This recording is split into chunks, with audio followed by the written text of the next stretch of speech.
სიტუაცია მართლაც მძიმე არის, არ ვიცით რამდენად ორგანიზებული არის ეს ყველაფერი, რამდენად წინასწარ დაგეგმილი არის და რამდენად წინასწარ მოფიქრებული ამბავია ის, რასაც ვხედავთ სამწუხაროდ ბოლო პერიოდში საქართველოში.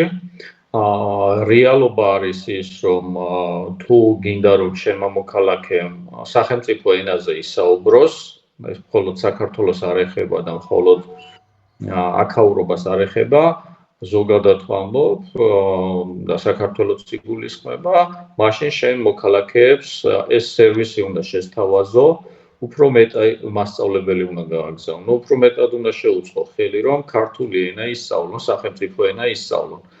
მაგრამ როდესაც შენ ამას არ აკეთებ და მხოლოდ ძალადობაზე აკეთებ აქცენტს, ეს ნამდვილად არ უწყობს ხელს იმას, რომ იმ კონკრეტულმა ადამიანმა სახელმწიფო ენა ისწავლოს.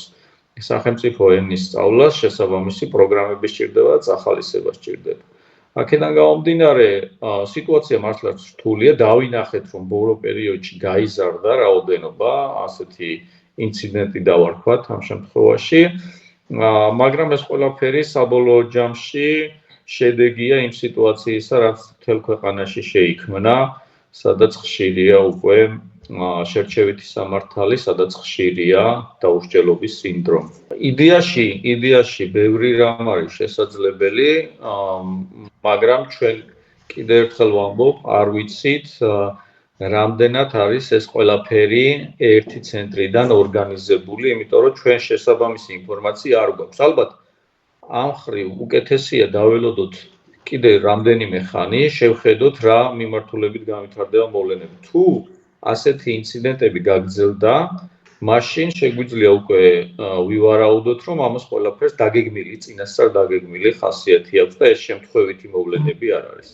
რუსეთი ყველაფერს შეეცდება, ყველანაირად შეეცდება, რომ სიტუაცია დაძაბოს, რა თქმა უნდა, შესაძლებელია ეს, მაგრამ კიდევ ერთხელ ვამბობ, დაველოდოთ მოდი მოვლენების განვითარებას.